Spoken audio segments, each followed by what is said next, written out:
Exactly वही सवाल था मेरा। मैंने अतुल सर के लिए लिख के रखा हुआ था कि भाई दोनों भाई AIR 1 लाए हैं, इनको कुछ तो ऐसा पता है जो बाकी इंडिया को नहीं पता है। तो वो हमें जानना है कि ऐसा क्या पता है जो इनको पता है और हमें नहीं पता है। हम जानना चाहते हैं, वो बच्चे भी जरूर जानना चाहते हैं।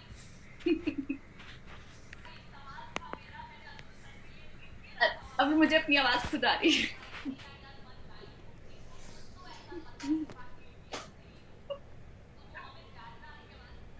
हाँ, देखो मेन तो क्या था कि टारगेट ही क्या था कि रैंक वन लाने का। पहले से टारगेट था कि रैंक वन लानी है, सीए फाइनल में रैंक वन लानी है।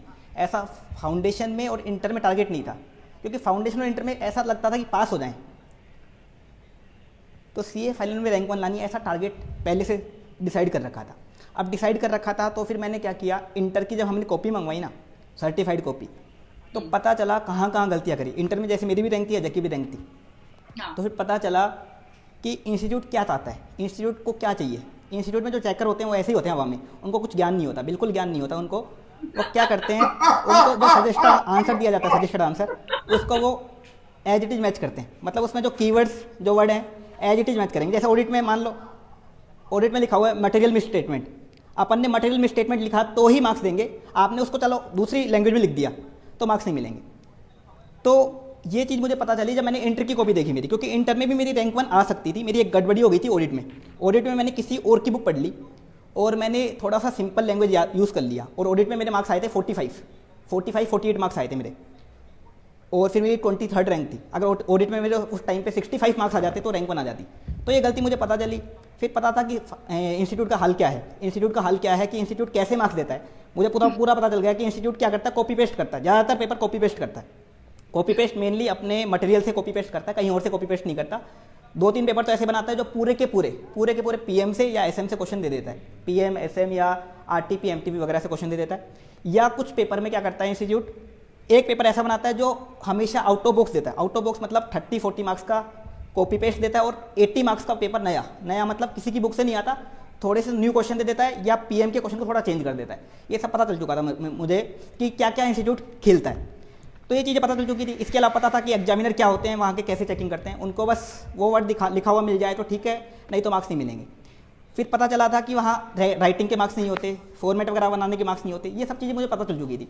और जब हमारा टाइम था ना, मई 18, मेरा एग्जाम था मई 18 में, और उससे पहले ट्रेंड क्या था कि 300 घंटे की क्लास, 400 घंटे की क्लास चलती थी। डीटी की क्लास 400 घंटे, एफआर की क्लास 400 घंटे, और भी काफ़ी सारी क्लास थी जो 400-400 घंटे चलती थी। तो मैंने कोई क्लास ली नहीं ऐसी। मैंने बताया मेरे को क्लास क्या क्या था। मैं रोज़ाना उठता हूँ 10 बजे, मेरा आज भी टाइम है 10 बजे उठने का।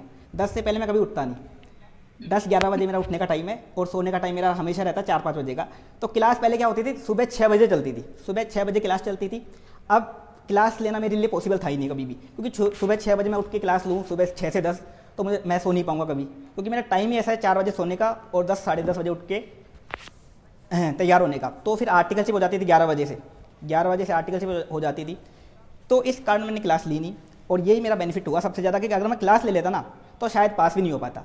लेकिन क्लास नहीं ली मैंने, ये मेरे लिए बेनिफिशियल हो गया। और क्लास नहीं ली, मैंने खाली इंस्टीट्यूट का मटेरियल पढ़ा, और इस कारण मुझे फ़ायदा मिल गया, और इसी का फ़ायदा मैंने उठाया। और मुझे पता था मार्केट में क्या चलता है। मार्केट में लोग 2000 पेज डीटी के पढ़ते हैं, 2000 पेज, जबकि डीटी जो पूरी है ना लगभग 300 पेज में पूरी कंप्लीट हो सकती है, 200 से 300 पेज में। ऐसे ही मार्केट में ऑडिट में पता नहीं क्या क्या पढ़ते रहते हैं, पता नहीं क्या ही चलता रहता है। लेकिन मैंने खाली इंस्टीट्यूट का मटेरियल उठाया, कुछ वर्ड्स याद किए, ऐसा नहीं कि लाइन टू लाइन रटा। जैसे अब पता है इसका इसका सब्जेक्ट क्या, लोग बोलते हैं कि समझना पड़ेगा, कुछ लोग समझ के याद करते हैं, कुछ मतलब नहीं है। जब इसका जैसी सब्जेक्ट जो है वो रटी जा सकती है। मैंने दिमाग लगाया नहीं कि जो सब्जेक्ट रटना ही है, जो सब्जेक्ट को, उसमें क्यों समझूं मैं। मुझे पता था इसका कुछ काम की नहीं है, तो जो मुझे पता था कि रटना है इसका को, तो मैं क्यों समझने में टाइम वेस्ट करूं, क्लास लेके 200 घंटे समझ के क्या करूंगा। अब मुझे पता था ऑडिट में, audit of banks, audit of insurance company, ये सब रटना ही है। मतलब अगर मैं समझ भी लूँगा तो मार्क्स नहीं मिलेंगे मुझे। तो मैंने audit of banks, insurance company में एक सेकंड भी नहीं लगाया कि इनको समझूँ मैं। सीधा पढ़ा, कीवर्ड्स छाटे, टेक्निकल वर्ड याद किए और बस रटा। तो ये कुछ सब्जेक्ट थी जो मैंने रटी। और जैसे डीटी वगैरह थी मेरी, डीटी वगैरह वो मेरी आर्टिकलशिप डीटी में हुई, और डीटी मेरी फेवरेट सब्जेक्ट थी, एक तरीके से पहले से फेवरेट थी। तो डीटी की मैंने क्लास ली नहीं। और आर्टिकलशिप में क्या था, डीटी में अपील वगैरह चलती थी, अपील वगैरह। तो काफ़ी सारी डीटी आर्टिकल्स में कवर हो गई। फिर 15 दिन में मैंने पहली बार डीटी पढ़ी थी, तो 15 दिन में मैंने लगभग रोजाना 8 से 10 घंटे देके 15 दिन में पूरी डीटी भी कवर कर ली थी। तो इस कारण मेरा काफ़ी सारा टाइम भी बच गया।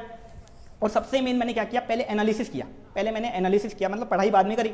जैसे ऑडिट पढ़ना स्टार्ट किया तो मैंने पहले 2 महीने तो उसको एनालिसिस किया कि इंस्टीट्यूट पूछता क्या है, इंस्टीट्यूट पूछता क्या है, कहाँ से क्वेश्चन देता है, ये सारे मैंने एनालिसिस किया। इंस्टीट्यूट के पुराने पेपर देखे, पुराना सजेस्टेड आंसर्स वगैरह देखे।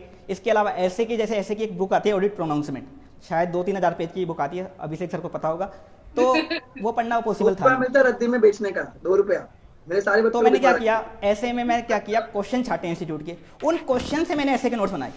और नोट्स बनाने में मुझे 1 महीना लग गया। नोट्स बनाए मैंने 50-60 पेज के, और खाली वो नोट्स बना के याद किया। मुझे समझ में नहीं आया ऐसे वगैरह, मुझे पसंद नहीं था ऑडिट, ऐसे पसंद नहीं थी मुझे। ऑडिट में मेरे मार्क्स ही 45 मार्क्स थे, लेकिन मैंने ऐसा ट्रिक करा कि बस मुझे तो मार्क्स लाने थे। बस एक ये था कि ऑडिट में मार्क्स लाने कैसे लाने हैं। और मेरे ऑडिट में फिर आ भी गए मेरे 83 मार्क्स, जो हाईएस्ट है, अभी तक हाईएस्ट है, ऑडिट में हाईएस्ट मार्क्स हैं 83 मार्क्स। वो मेरे इसी ट्रिक से आए, मतलब मैंने कुछ दिमाग नहीं लगाया क्या समझना क्या नहीं। मुझे जो समझना था खाली डीटी समझनी थी, क्योंकि डीटी मेरी फेवरेट थी। खाली डीटी में ऐसा मैंने किया, समझा। बाकी एसएफएम थी, फॉर्मूला याद किया, क्वेश्चन। ऑडिट थी, सीधा याद किया और कुछ नहीं। इसका थी, याद किया, कुछ नहीं। और एफआर था, फॉर्मूले याद किया, कंसेप्ट याद किया और क्वेश्चन। बस एक ऐसी सब्जेक्ट थी जो डीटी, जिसमें मैंने एक्सपर्ट नॉलेज ली। बाकी 7 सब्जेक्ट में मेरे को बाकी लोगों से कम नॉलेज होगी, लेकिन मेरे मार्क्स ज़्यादा आ गए। बस मैंने एग्जाम ओरिएंटेड पढ़ाई करी, सर, और मैं यही एक चीज आपसे सबसे जानना ज़्यादा चाहती हूँ। इसमें